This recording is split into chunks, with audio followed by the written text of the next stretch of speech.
Thank you, sir. Good afternoon, everyone, and welcome to our Burke County Board of Commissioners special pre-agenda meeting.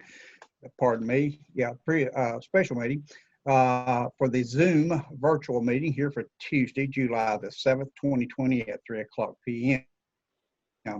I'll call our meeting to order and ask that if you do have any kind of devices that might create any kind of background noises, if you would silence those for us, we would appreciate it. Again, please identify yourself before speaking. Lance will be working with us today. Lance Riddle, our administrative assistant. Kay is on vacation this week. All righty. So, gentlemen, you've had the agenda in front of you for several days. At this time, I will entertain a motion to approve that agenda. So moved, Mr. Chairman. Wayne Abley. All right. Okay, we've got a motion from Chairman. Commissioner Abley. I'll do a roll call vote this time. Vice Chairman Moley. Mr. Chairman, you need to do it Yes. to make sure everybody's here. Okay, I thought I had done that. Let me back up. Do a roll call vote to make sure everybody's here. Vice Chairman Moley. Present. Commissioner Abley. Present. Commissioner Britton. Present. Commissioner Taylor. Here. Okay, now let's go back to Wayne's motion to approve the agenda, and I'll recall the vote again. Vice Chair Moley. Yes. Commissioner Britton. Yes. Commissioner Taylor. Yes. And I vote yes too, Lance. That is unanimous. Moving on to our presentations. Our first presentation of the day is from Animal Services, and that will be the pet of the month, and that will be presented by Caitlin Settlemeyer, our Animal Services Director. Caitlin, are you on with us? I am. Can you guys hear and see me? We got you now. Okay, perfect. So sorry, we just had to get back from doing a little something down here for Animal Services. So we are going to be presenting another cat and dog of the month for Animal Services. This has been a really great thing. Everybody that we have presented so far has been either pulled to a rescue or adopted into their forever home. So we look forward to presenting again this month. All right, any questions for Caitlin from anybody? All right, we'll do the verbal roll call to leave this item on the agenda. Vice Chair Moley. Yes. Commissioner Abley. Yes. Commissioner Britton. Yes. And Commissioner Taylor. Yes. And I vote yes also. So that's 5-0. Thank you. And we're moving on to our scheduled public hearings. And again, thank you, Caitlin. Our scheduled public hearings from Community Development is Zoning Map Amendment ZMA 2020-01 in public hearing. And that will be presented by Scott Carpenter, Deputy County Manager, Planning Director. Scott? Chairman Carswell, this is Pete Minter, Hey, Pete. sitting in for Scott Carpenter today. All right, take over, sir. Yes, sir. Good to see y'all. It's been a while. Lance, if you could bring up the aerial land use map for the board to look at here. That's it there. Thank you. Okay, gentlemen. We are looking at a rezoning request. The applicant is Brett Perkins. He's wanting to rezone a 0.88 acre portion of the property that you see in front of you from the current zoning residential 3 to general business. When Mr. Perkins purchased these properties, they were two separate properties at one time.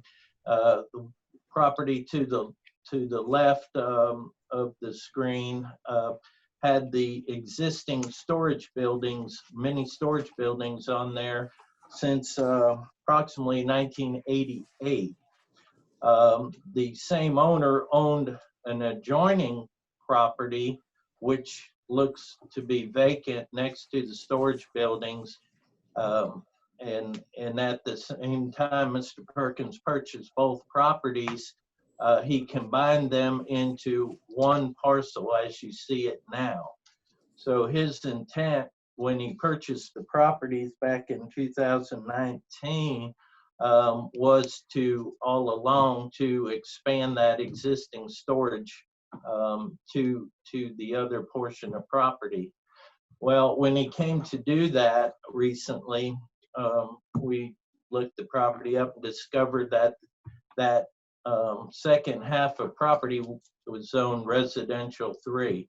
So in order for Mr. Perkins to expand his existing business and add another storage building, he would have to rezone that vacant portion, the 0.88 acre portion, to the general business zoning. Now, Lance, if you could go to the zoning map, should be 1 or 2 maps down. As y'all can see, there's existing general business zoning in the area along NC 18 South and Zero Mole Road to the north there. So there's plenty of general business in that area to where this small rezoning would not be considered a spot zone because of the adjacent general business zoning to it. So that is Mr. Perkins' request to zone that little patch to general business so that he can expand his existing business. Now, earlier this year, this went before the Burke County Planning Board, and that was actually May 25th of this year.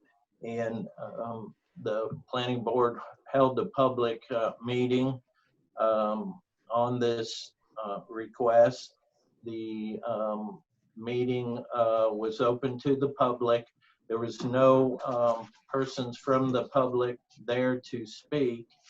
And so after staff presented their presentation, the applicant presented their request, the chairman opened it up to the floor for public comment. And of course, there was none to speak, so we closed that and then moved to ask the board if they had any questions, and they did not, so that immediately went to a vote. A motion was made, a second was made to approve the rezoning application. The vote went to the full board and was unanimously voted 6-0 to recommend approval of the rezoning request. I'd be glad to take any questions if you had them at this time. All right, gentlemen, you've heard Pete's presentation. Questions? Mr. Chairman, I do not have a question, but with no opposition and the business already in existence, it would be hard not to grant that request, in my opinion. All right, sir. Any other questions or comments? All right, hearing none at this time, I'll do a verbal roll call to leave this on the agenda. Vice Chairman Moe, Yes. Commissioner Abley, Yes. Commissioner Britton, Yes. and Commissioner Taylor. Yes. And the chairman votes yes also. Lance, that'll be 5-0. Okay, Peter, thank you so very much. Thank you. Y'all take care.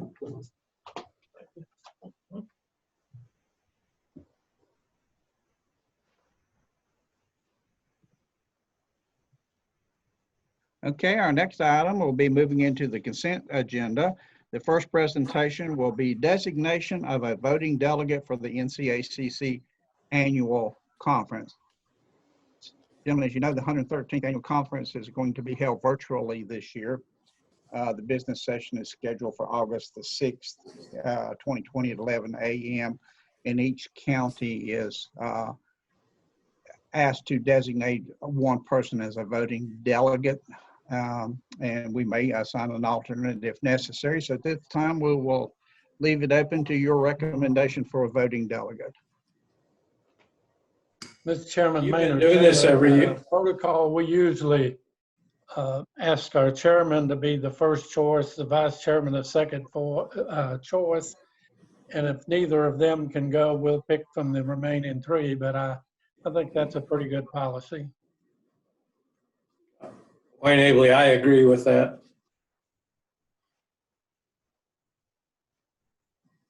Okay.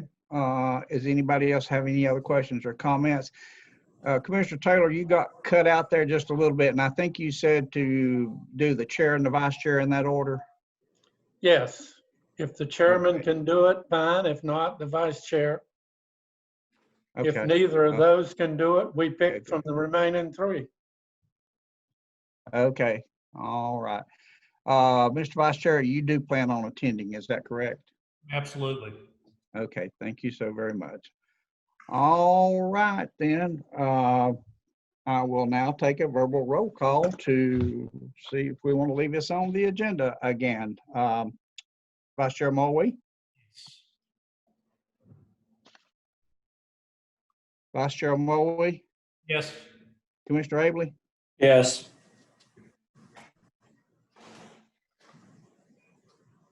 Commissioner Britton? Yes.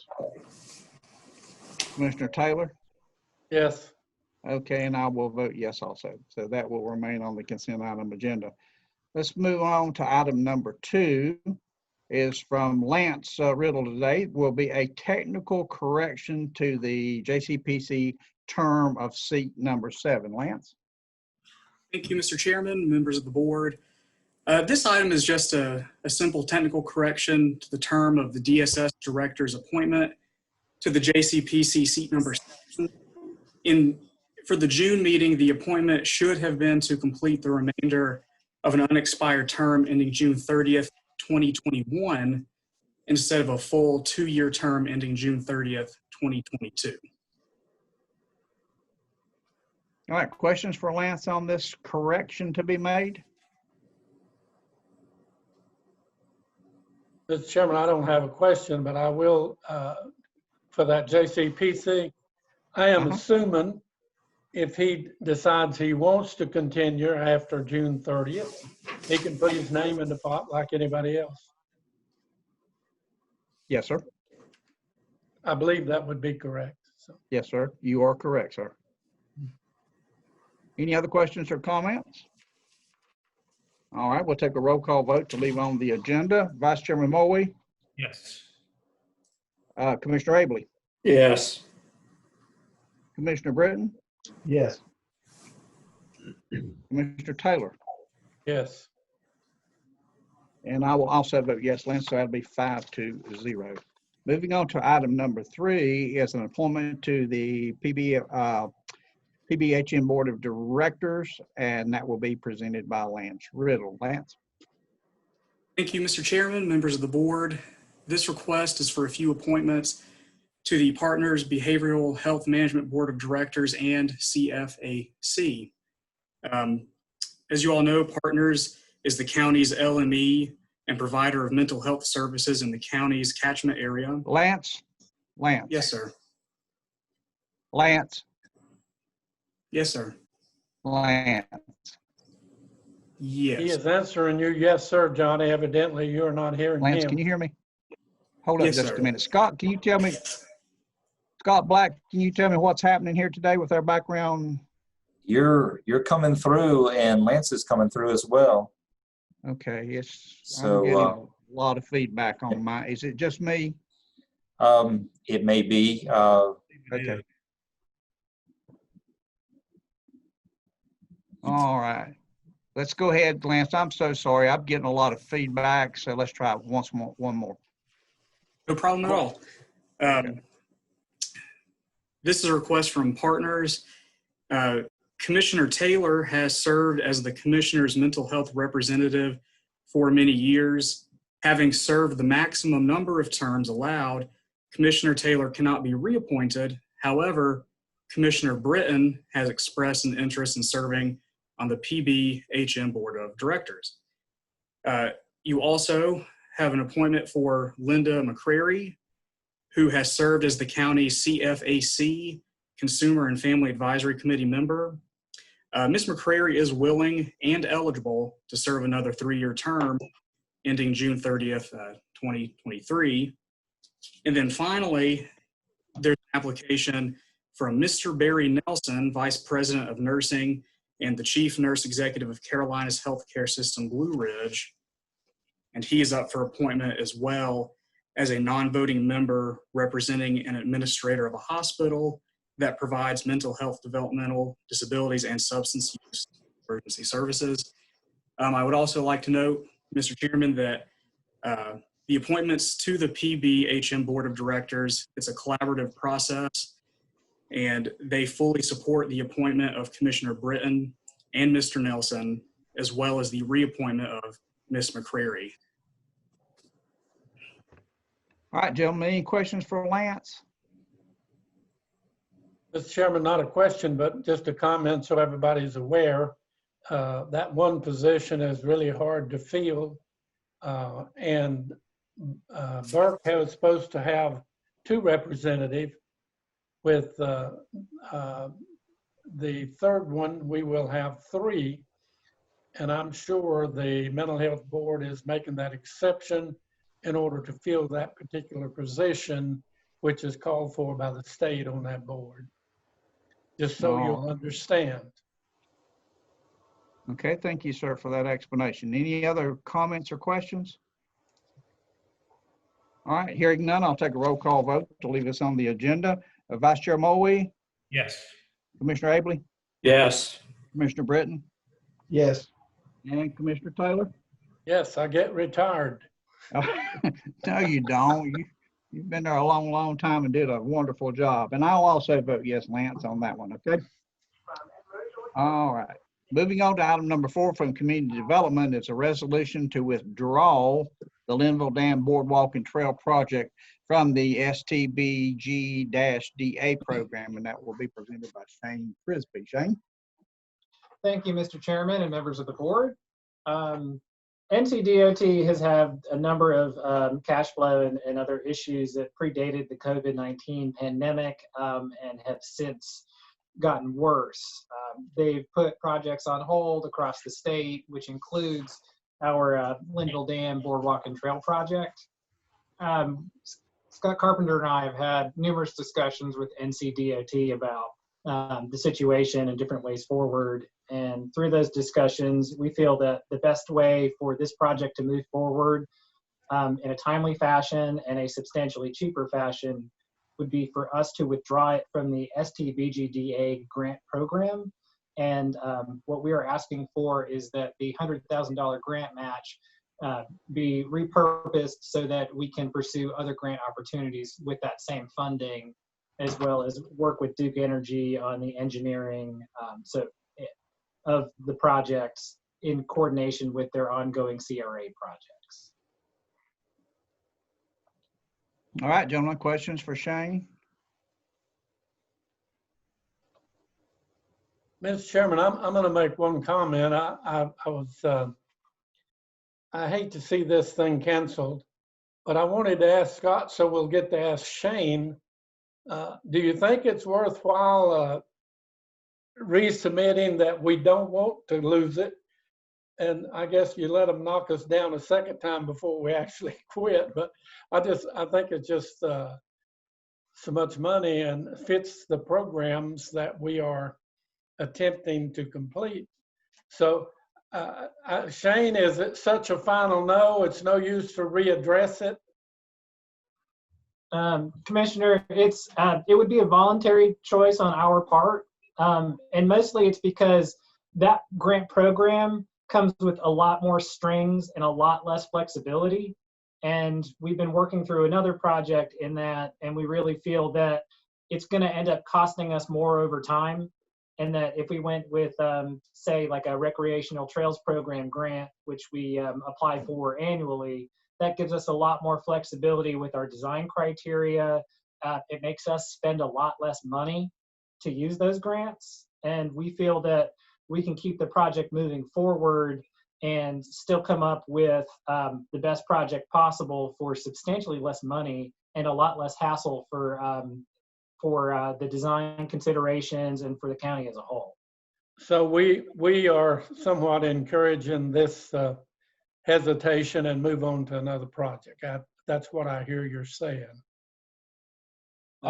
Maynard, this is Scott Carpenter, so I am here. Yeah, good. Good to see you, sir. What we'll be doing is working with Duke Energy engineers, and for the same amount, $100,000, we will complete the project.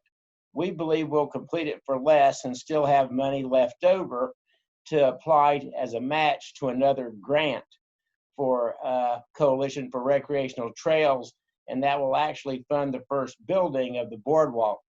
The bureaucracy at NCDOT attached to these grants is so bad now that for the $500,000 we could have spent, we would actually get less done than going with a private consultant, working directly with Duke engineers and building the project ourselves. I know it sounds crazy, but it's Shane and I believe it to be true. Well, they are under fire right at the moment. Lawmakers are angry because they went over budget $740-some million. So there's a lot being canceled coming down the pipeline. But I just wanted to make sure that we were good with letting this go away, and we can utilize the funds better somewhere else. That's okay with me. And it'll be applied to the same project, and we feel that we can have what will end up being a better result for ultimately less money from the county and less hassle overall. So we feel really good about it. I understand. Thank you. Thank you. Any other questions or comments for Shane or Scott? All right, hearing none. At this time, I'll do a verbal roll call to leave this on the agenda. Vice Chair Moe, Yes. Commissioner Abley, Yes. Commissioner Britton, Yes. Commissioner Taylor, Yes, sir. and I will also vote yes, Lance. It'll be 5-0. All right, moving on. Item number 5 will be a presentation from General Services regarding Solid Waste Division and the Lavella Associates Annual Services Contract for the fiscal years 2021. That will be presented by Miles Champion, our General Services Director. Miles. Good afternoon, folks. Good to see you again. This item is for the landfill. Burke County has operated a construction and demolition landfill at the Johns River Waste Management Facility since 1998. The operation of the C&D landfill comes with state requirements for monitoring and reporting. These services are necessary to continue the operation of the landfill. The services are provided on an annual basis by Lavella Associates. Additional work required by the state includes quarterly landfill gas monitoring at Johns River, East Burke, and Ncacc Drive landfills, and design of landfill gas remediation at East Burke and Ncacc Drive landfills. A contract is needed to perform the engineering task required by North Carolina Department of Environmental Quality, Division of Waste Management. The proposed contract is attached to this item for review. Anything over $90,000 requires board approval. The total amount of this contract is $191,000. Staff recommends approval.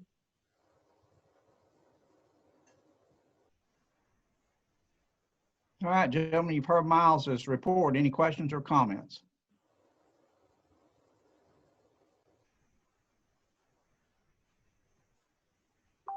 Anyone?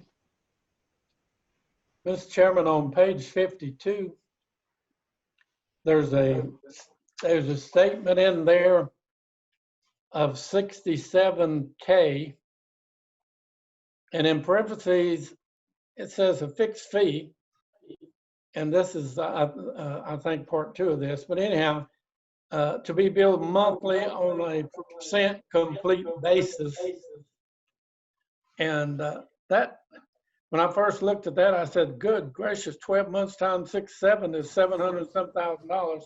But anyhow, that's not its intention, but that could be, to me, that ought to be just cleared up a little bit, because that, when I first read it, I said, billed monthly times 12 times 67. Of course, I quickly caught what it really is saying, but I believe it could be a little bit of wordings that would clean that up a great deal. It's 191,000 on one scale, and then it's 67,000 billed monthly. And what that really means is how long it takes to complete the job, the percentage is paid monthly as it is completed. Commissioner, can I clarify for you? The 67,000 is only for task 2, and it is a fixed amount at 67,000. This particular task is broken down into monthly sampling and analysis. So it's every month they have to do a sampling and a report to the state. So it's a total of 67,000 for this particular task, and so they break it up into 12 equal payments, basically.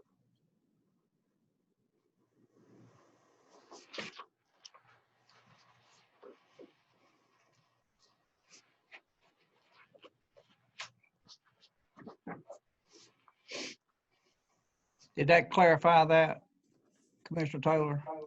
It does, but somebody not having somebody by your side to do that explanation. Now, I didn't need the explanation after I studied it a few minutes, but you know, to me, it just seemed like it could be cleaned up and written where it's a little more complete to understand.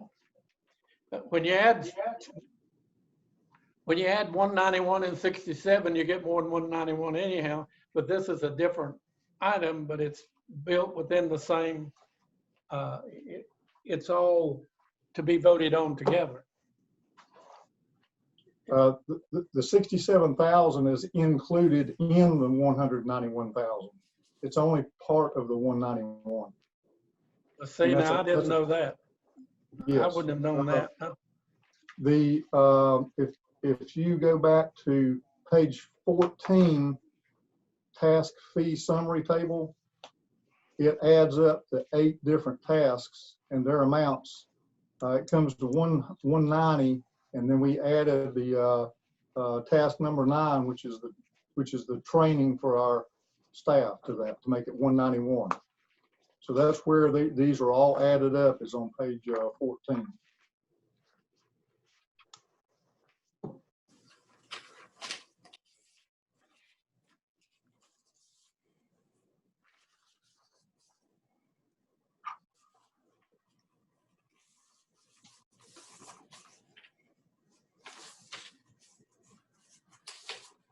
There you go. That's it.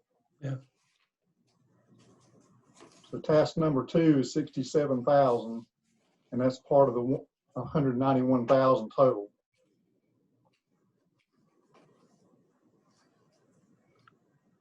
Okay, 30, 60, 70, 75, 100. And the 167 is fixed. Yes, sir. I see that. Okay.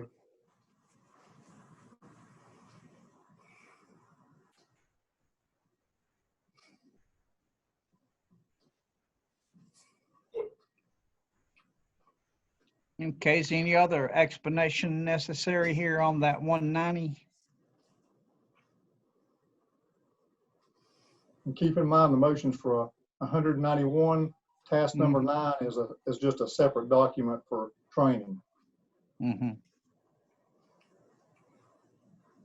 Okay.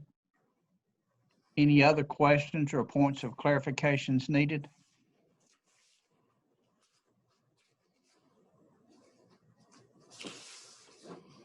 All right, hearing none, I'll do a verbal roll call vote to leave this item on the agenda.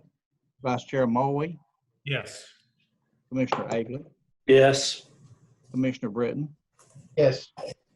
Commissioner Taylor, Yes, sir.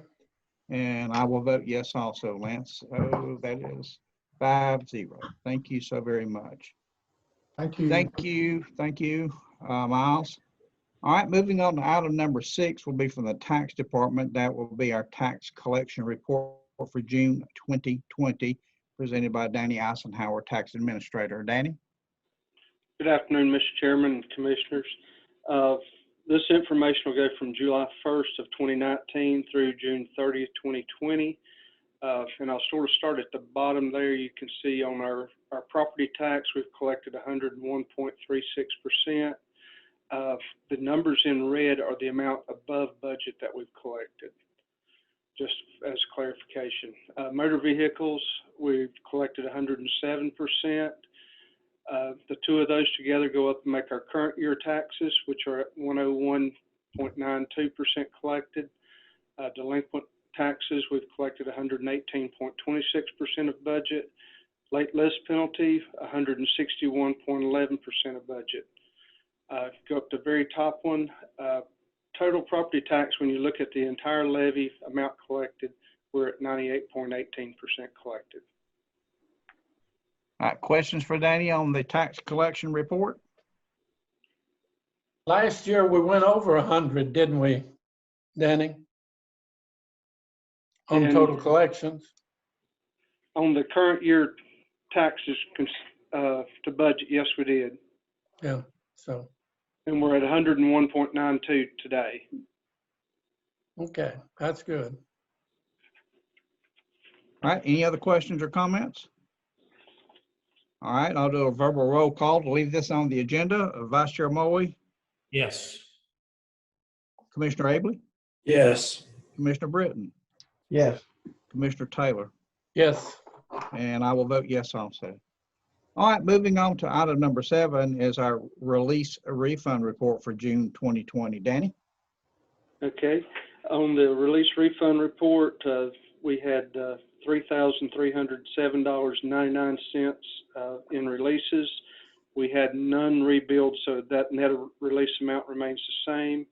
There are $239.49 in actual refunds. And then on the vehicle tax, there are $109.56 in refunds.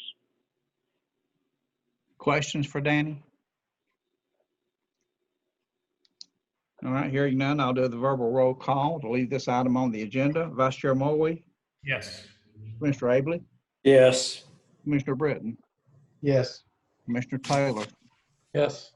and I will also vote yes. All right, Danny, thank you very much. Thank you, gentlemen. All right, moving on to our items for decision from Lance will be an appointment to the Animal Advisory Board. Lance? Thank you, Mr. Chairman. Mr. Chairman, a point of order, did we overlook the release funds? That's what we just did. No, we did tax collections. And then we did release funds. Okay, It's no problem. We got it. Okay. All right, Lance, let's move on. All righty. Mr. Chairman, members of the board, this is a placeholder item for a few appointments to the Animal Advisory Board. The terms of appointment for Alan Keller, seat number 1, Amy Burnett, seat number 3, and Captain Jeff Robinson, seat number 5, and Megan Bradley, seat number 7, in July 31st. Mr. Keller is not seeking reappointment, but Ms. Burnett and Ms. Bradley are. However, Ms. Bradley wishes to be considered for seat number 1 instead of seat number 7. And I believe we're still waiting to hear if Captain Robinson is interested in being reappointed or if they're going to have to find somebody else. So those are the proposed appointments. The term is for 2 years, and we have several applications on file, and we may get more in by the time of your regular meeting. All right, questions for Lance on these appointments? Mr. Chairman, I just had one. Lance, do we think that at seat number 7, we are going to get applications? Because I was wondering, Megan was already in that seat and is moving to seat number 1, but there's 2 other people trying for seat number 1. Would it not make more sense for Megan to stay in seat number 7 and we pick up that both appointments that way, whether it's Christina or Carla Wallace. Well, my understanding of Vice Chairman Moley is that you all are probably going to have a few more applications to choose from. I know that Caitlin Settlemeyer, they've all been really drumming up support for this. So I would be very surprised if you all did not have considerable more applications to consider by the time of your regular meeting. Okay, thank you. Yes, sir. All right, any other questions or comments about these appointments? Mr. So Chairman, Lance- I'm assuming that we're going to alter this motion a little bit and knowing we're going to have more to choose from, so that can be taken care of as the agenda is filled out, as long as we get it 2 days in advance, I guess. But Yes, sir. I was going to ask Lance, when are you going to cut off the applications? That decision is ultimately up to Kay, but I know in the past, she has always done it to give you all ample time to look at and consider the application. So I would imagine it would probably be a few days before your actual meeting. usually the Thursday before the Tuesday, because she has to get it ready on Friday, I think. And that's a pretty safe bet, Commissioner Taylor. All right, let's make sure that we do get those applications in our hands, because if you think there's going to be more, you think there'll be more for seat number 1 and a number for seat number 7? I don't know for certain, but I imagine there will be. Okay. Trying really hard to drum up applications for this board. Okay, and see if we can get Jeff Robinson to commit one way or the other on his as soon as we can. Yes, sir. Okay. Any other questions or comments? All right, hearing none, I'll do a verbal roll call to leave this item on for decisions. Vice Chair Moley, Yes. Commissioner Abley, Yes. Commissioner Britton, Yes. Commissioner Taylor, Yes, sir. and I will vote yes also. Thank you very much. Okay, we have no reports to come in front of us today. I would like to give you a couple courtesy reminders to have your pets spayed or neutered, and also to pick up trash in Burke County. We are moving up in the census, 2020 census. We're not moving up fast, but we are moving up some. Be sure to like Burke County on Facebook. Gentlemen, we are going to be at the point of adjourning this meeting, but we do have a scheduled meeting at 4 o'clock for another matter that needs to come before us. So as we leave this meeting, you are welcome. I would really suggest that you cut your volume off on your computers. And if you want to drop your screens down, you may also do that, but we will come back at 4 o'clock for our advertised next special meeting. So at this time, I'll entertain a motion to adjourn. So moved. All right, roll call vote. Commissioner Abley, Yes. Commissioner Britton, Yes. Commissioner Taylor, Yes. and I vote yes. I will see you back here at 4 o'clock.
Scott, you ready?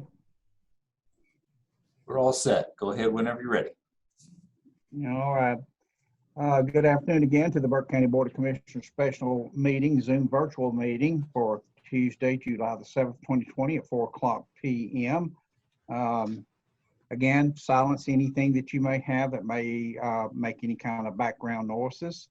And at this time, I'll do the roll call. Vice Chair Mulway. Mr. Abley. Yes. Mr. Britton. Yes. Mr. Taylor. Here. All right, Lance, everyone is here. We do have an item on for decision from our finance department, which is approval of a contract for proximity card entry, and that's going to be presented by Margaret Pierce, our Deputy County Manager and Finance Officer. Margaret? Good morning, everyone. Or Mr. Chairman? afternoon, excuse me. Yes, sir. Did you all approve the agenda? No, sir. Let me back up again. So moved, Tony. All right, we have a motion by Wayne. Let's go down to roll call. Vice Chair Mulway. Yes. Commissioner Britton. Yes. Commissioner Taylor. Here. Okay. That would be yes, Vance. Let me apologize. The chairman has been ill for about 4 or 5 days and has not recouped 100%. And I apologize for y'all. Just keep me straight. I do appreciate that. Now we'll move in for our items for decision. Margaret, go ahead, ma'am. Yes, sir. As part of our efforts to reduce the spread of COVID-19, we're looking at doing approximately 140 door locks being converted to proximity card entry systems. This will increase safety for our employees now and in the future. Sage Security currently manages the systems at the Sheriff's Office, the Courthouse, Human Resource Center, Register Deeds, and the 911 Center.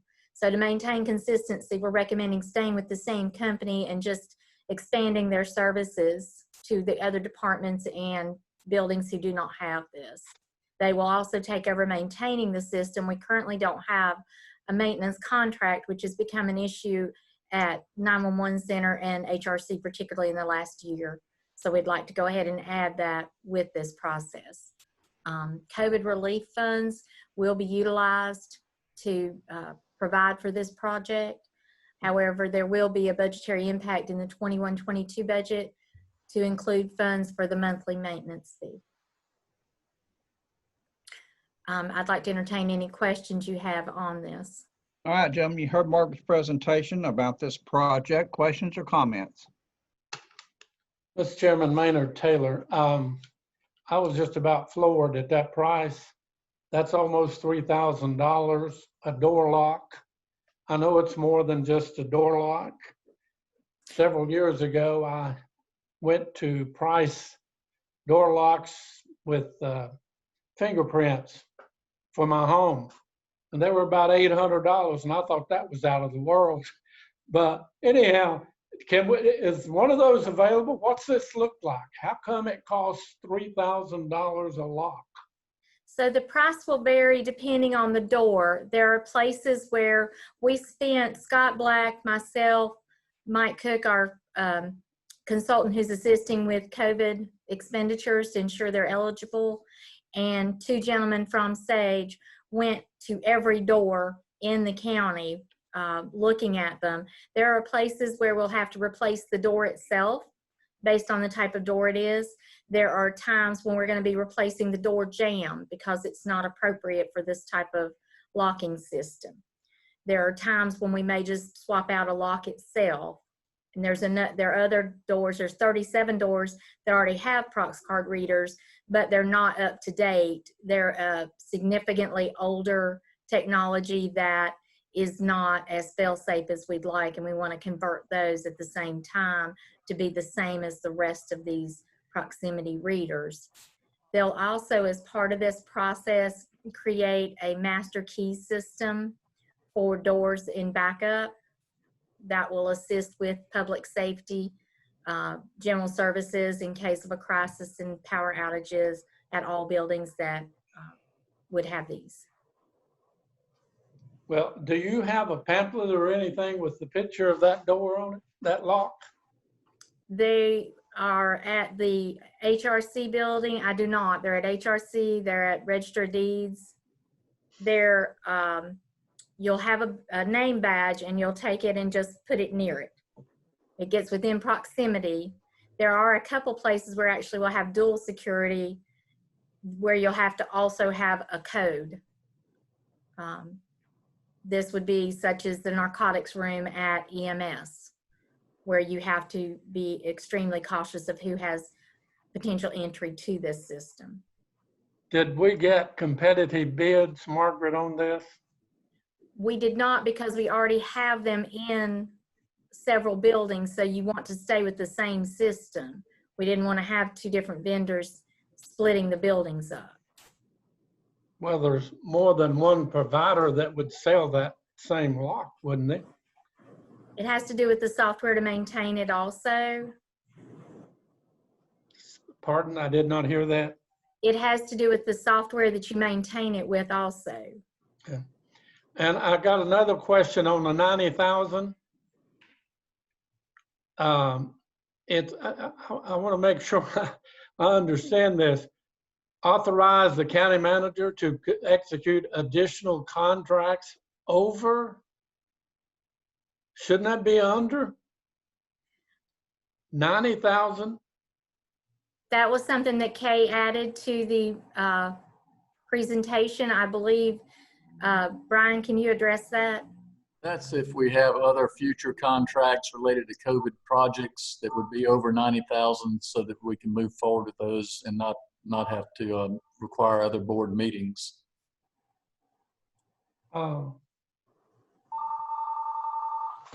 Excuse me, I didn't know I carried my hand phone down here. Well, I would like, Mr. Chairman, I'll address this to you. I think it'd be very helpful for myself. I don't know if other commissioners would enjoy it or not, but I'd like to have a 15-minute session where we look at the money we got and we look at all the things we can do with it. So we know when we're doing it, we're not breaking the law or anything, but that word, that over 90,000 kind of trips me up. I think anything that we spend that kind of money for needs the approval of the county commissioners, but I'll shut up at that. That is my opinion. It's just a lot of money.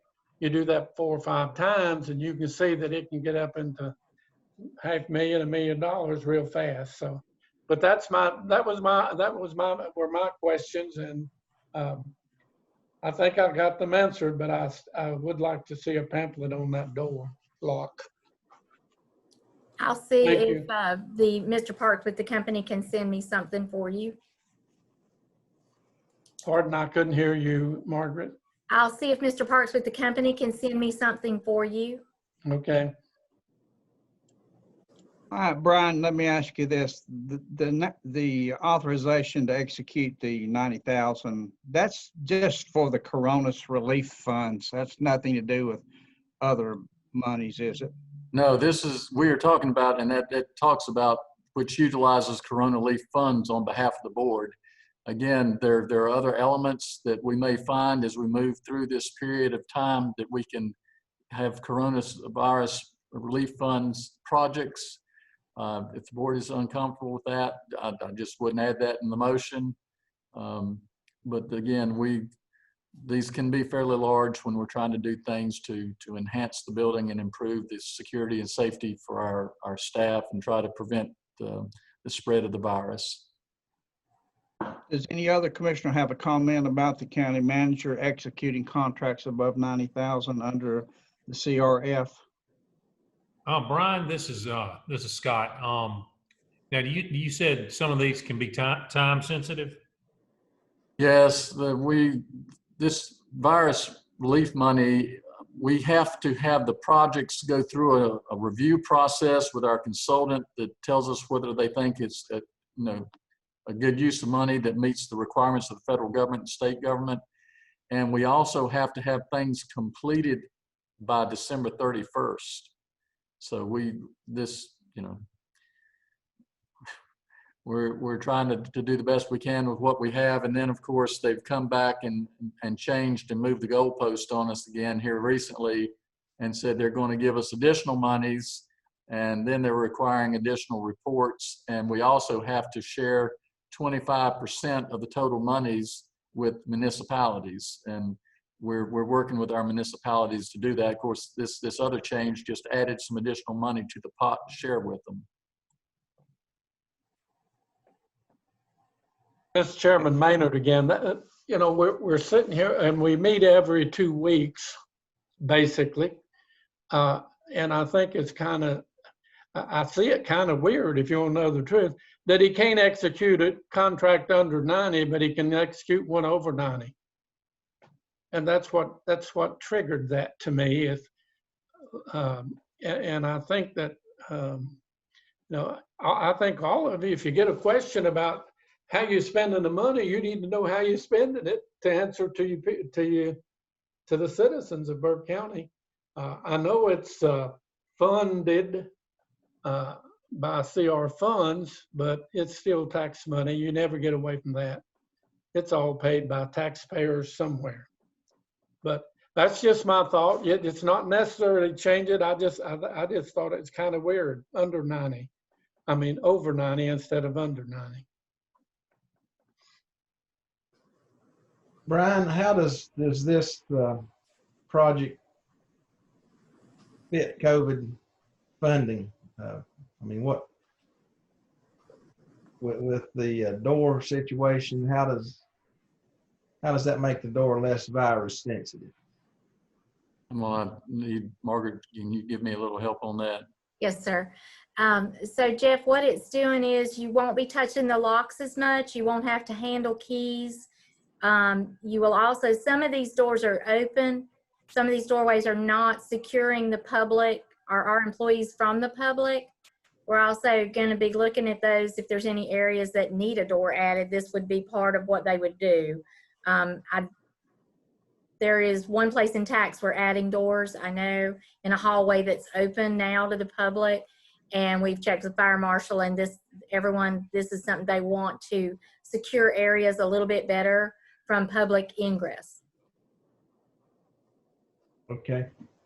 What, Mr. Chairman Maynard again, how much was the total money we got of the COVID money, 19? We have received to date $1,722,000. There is a bill that, as of yesterday, I don't believe the governor had signed yet, but will give us another $1,700,000 in approximately. There's a little bit more to it than $1,700,000. We're waiting to find out for certain that that has been signed before we're able to proceed with notifying the city and towns of the changes in that last bill. Would any of these funds need to be directed at specific COVID expenses that we have had, like, all of our EMS folks, daily meetings and all this kind of stuff that's perhaps run our cost up? Yes, a portion of the funds will be used for that. We can utilize it for salaries for staff that have been more than 51% dedicated. We can utilize it for staff who are in public safety positions. And we are looking at that, Jeff.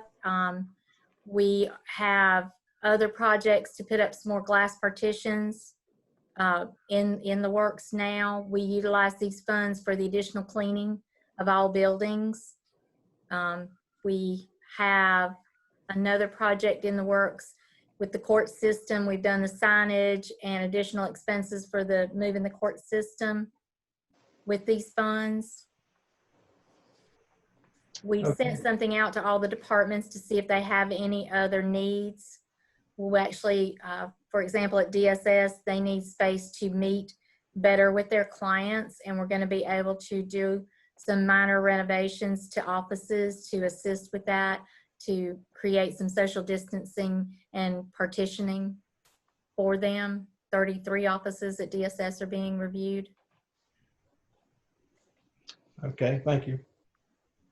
Mr. Chairman, I understand the shortness of time. And, you know, if we're going to spend 1.7 million or maybe $2.7 million, we obviously have to have a plan executed to, you know, see what is available, see where our needs are, where we're going to get it from. And I'm assuming before you pay, you got to have the work done. So whatever we do as a county is going to have to be expedited. But I certainly would appreciate that if these ideas come in, that we get kept abreast of the information and what projects we're considering. And that doesn't mean they're going to do all of them, but a prioritized list, if you will, so that, you know, so that we can be knowledgeable and know what's going on with that fund. Did the consultant, did this project rank high on his list, Margaret? Yes, sir. It ranked high on ours, and he felt very comfortable that it's eligible for the funding. Some of the projects are small. They may be as simple as buying a case of wipes. That's eligible under these dollars. We are looking at a large PPE order. We've worked with the departments that utilize the different gloves and gowns, Health Department, EMS, DSS, Sheriff's Office, and we'll be doing a PPE order hopefully next week for about $100,000. We're also buying storage boxes to put that in, and some shelving for Mike Willis's building to put some of it on. All of that is eligible under this funding. One of the challenges we face with this, as Brian said, the time limit of December 30th is critical, but for example, this vendor, if we had waited till the July meeting, he's got several others contacting him, and we might have fallen lower in the list, and he couldn't guarantee our project would be done necessarily in a timely fashion. Plus, we're really hoping to sooner rather than later protect our employees as much as possible.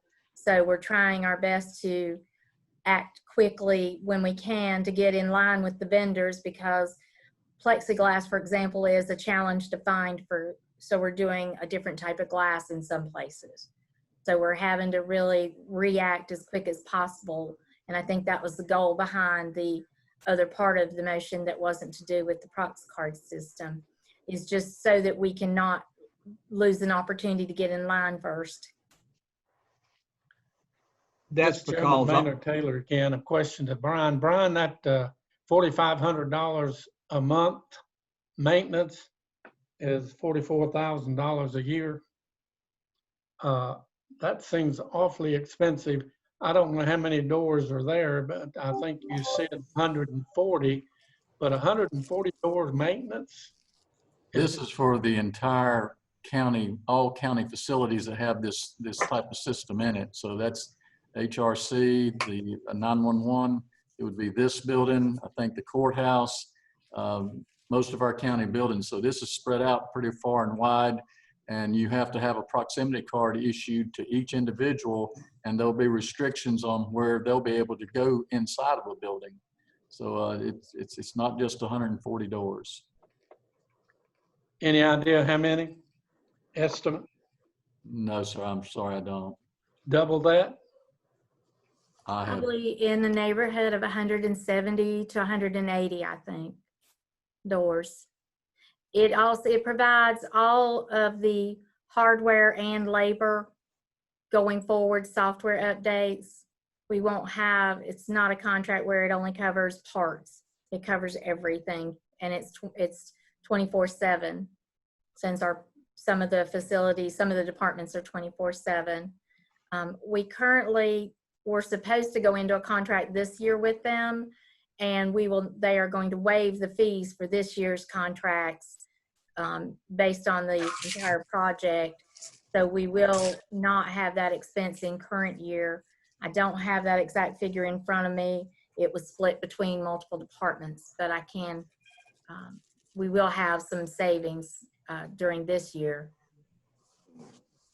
Well, Brian, I guess I have to trust your judgment on this, but you know, we're going to pay $2,800 and some dollars a door to install it, and after it's installed, we're going to pay $2,200 a year for maintenance for each door at 200 doors.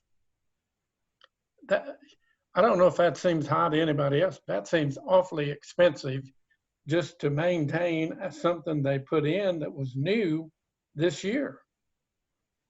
Yeah, it is for the system and the broader aspect. Again, if right now, if somebody loses the key to the building they're in, that could cause us to have everybody's key reissued and the door lock changed because you've been compromised. With this system, if an employee loses their badge for this system, we just disable it in the computer and issue them a new proximity card with the ability to get into the building to the spots they need to go to. And Jeff, that was another piece of it that made it qualify, by the way, was the contact tracing, where now, thanks to the cards, you'll have a better idea of who you've been exposed to in case of a concern, because you've limited where individuals can be in buildings. Right.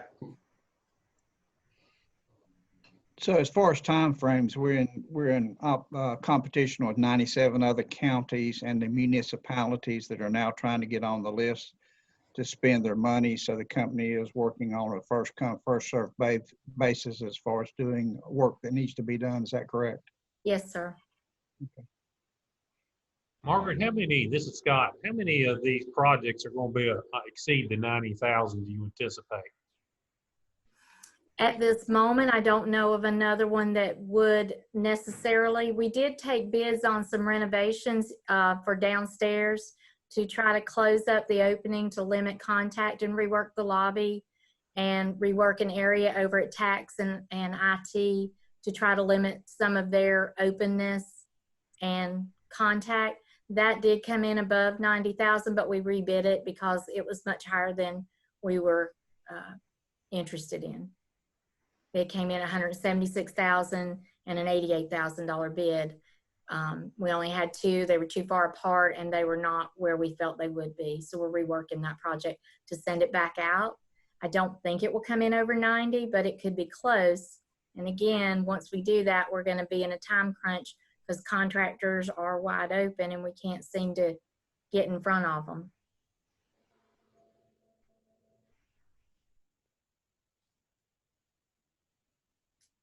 All right. Any other questions or comments for Margaret?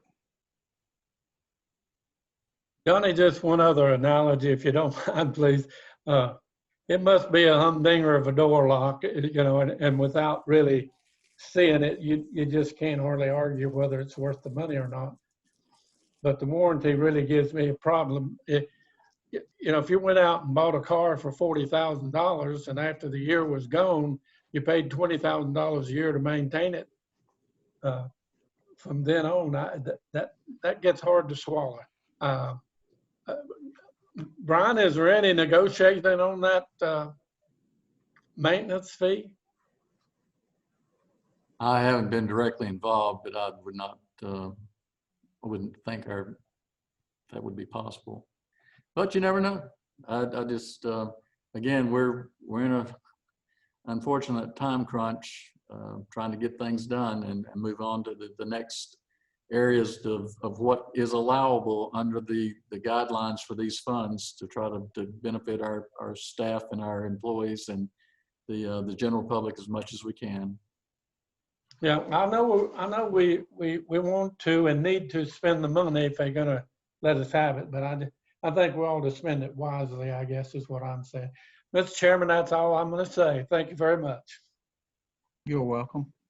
Anyone else have any comments? Margaret, is there any obligation going forward to maintain that annual fee if we choose at some point to stop?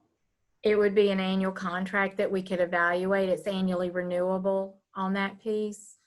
The original system they put in was in '98. I'm not sure. I believe that was the one at a piece of the courthouse, he told me. But then it was never maintained. So what we're running into is it's so far out of date, you've got to, it doesn't work well. It's not workable for what's needed for the changes, but we could, and I'll certainly ask for any other discounts. I know we have bulk pricing discount in here. And as we go through the project, we do anticipate there could be a door here and there that might be a slightly different price, hopefully savings. I know the doors downstairs, they're looking at, in this building, in the Avery building, how to make them electric if possible with a reader, because the doors now don't meet fire code for exit. If they're locked, they're not pushable. So that's a door that's going to be a significant expense to change it. So we are working with them to do the best we can. Right. Okay. Any other questions? Comments? All right, hearing none, the chair will entertain a motion.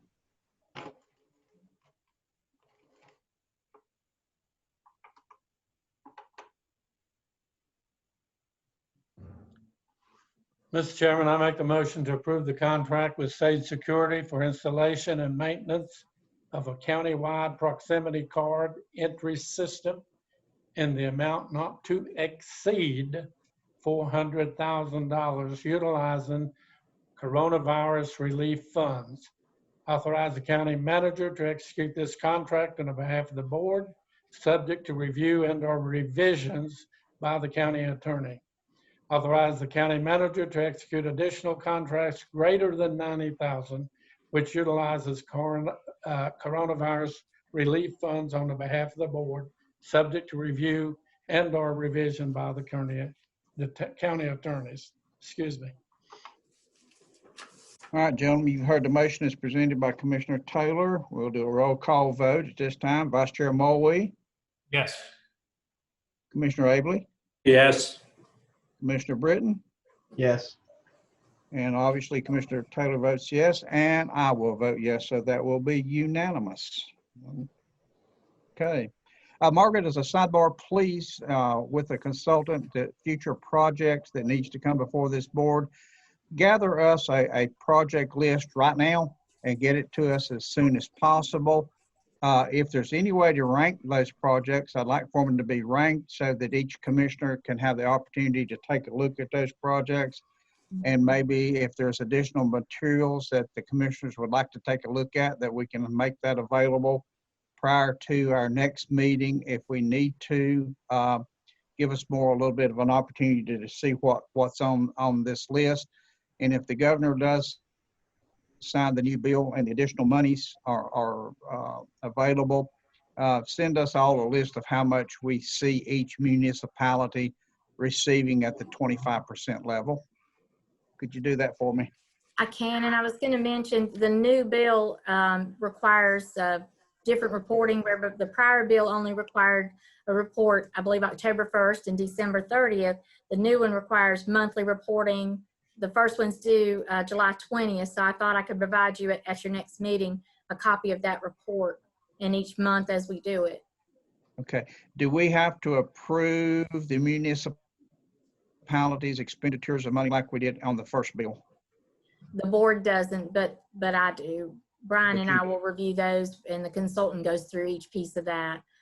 We had several municipalities that did not feel they could utilize the funds, but we'll go back and work with them with the change in the, they've also changed some of the requirements of how you, and ways you can use the funding. This is, again, every 3 or 4 days, we get a change in what's eligible and what's not. So we're spending time making sure everything is still good and acceptable, but we can certainly provide you with those details as soon as we have them. And those municipalities that choose not to use funds, that money will be dumped back into pot to be used by the remaining municipalities. Is that correct? If they have any eligible expenses, they could. Yes, sir. Okay. All right. Any other questions for Margaret for clarification purposes? All right. Hearing none, there's nothing else on our special meeting agenda, so the chair will entertain a motion to adjourn. So moved, Mr. Chairman. Maynard? All righty. Vice Chair Moe, Yes. Mr. Abley, Yes. Mr. Britton, Yes. and I will vote yes, so we stand adjourned. Thank you very much, gentlemen and ladies. Good night. Good night.